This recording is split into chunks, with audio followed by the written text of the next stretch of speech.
اگر آپ چینل پر پہلی بار آئے ہیں تو ابھی سبسکرائب کر کے بیل آئیکن پریس کریں اور رہیں باخبر۔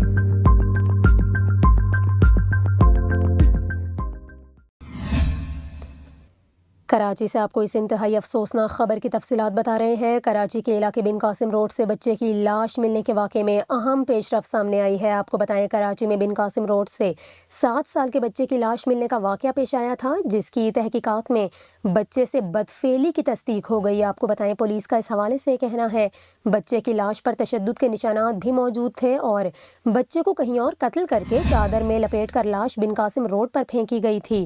آپ کو بتائیں تحقیقات میں بچے سے بدفعلی کی تصدیق ہوئی ہے۔ اس حوالے سے ایس ایس پی ملیر کا یہ کہنا ہے کہ اس واقعے کا مقدمہ سرکار کی مدعیت میں درج کیا گیا ہے، جبکہ بچے کی شناخت اور ورثاء کا تاحال کچھ بھی معلوم نہیں ہو سکا۔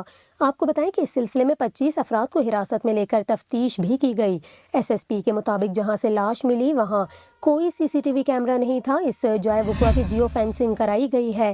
انہوں نے مزید کہا کہ ابتدا میں پوسٹ مارٹم نہ کرنے پر ایم ایل او کی غفلت سامنے آئی تھی، جس پر ایم ایل او عبدالباسط کے خلاف کارروائی کے لیے بھی کہا گیا، لیکن 1 روز کی تاخیر سے بچے کا پوسٹ مارٹم کر کے نمونے حاصل کر لیے گئے۔